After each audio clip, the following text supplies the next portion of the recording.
નમસ્કાર ખેડૂત મિત્રો, હું તુષાર પ્રજાપતિ આઈપીએલ બાયોલોજીકલ વતી આપ સર્વ ખેડૂત મિત્રોનું સ્વાગત કરું છું. આપણે આજે એક ડીસા તાલુકાના રાણપુર ગામે પ્રગતિશીલ ખેડૂતની મુલાકાતે આવ્યા હતા, જ્યાં બટાકાનું હાર્વેસ્ટિંગ ચાલી રહ્યું છે.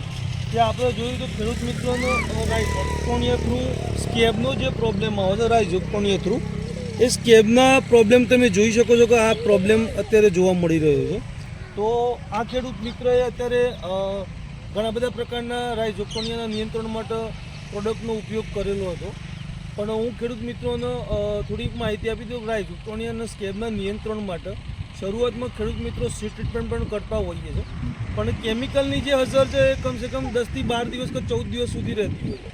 પણ જો તમે બેક્ટેરિયલ પ્રોડક્ટ અથવા કોઈ ફંગસ બેક્ટેરિયલ જીવ એટલે સૂક્ષ્મ જીવાણુઓનો જો આની અંદર ઉપયોગ કરો છો, તો આપણું આઈપીએલ બાયોલોજીકલ કંપનીનું બેક ટાઇપ અને બાયોહર્ટ ટ્રાઇકોડર્મા પ્લસ સુડોમોનાસ જે પ્રોડક્ટ આવે છે, હા ટ્રાઇકોડર્મા અને સુડોમોનાસ જે પ્રોડક્ટ આવે છે આઈપીએલ બાયોલોજીકલ કંપનીનું, તો જે તમે પ્રોડક્ટનો ઉપયોગ કરો તો તમને સારામાં સારા તમને રિઝલ્ટ મળે છે અને અમુક અંશ સુધી એને રોકી પણ શકાય છે.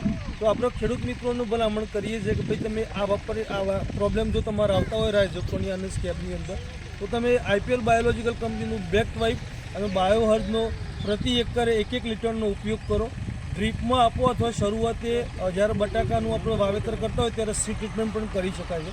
તો આ રીતે તમે એનો ઉપયોગ કરો અને સારા પરિણામ તમે મેળવી શકો.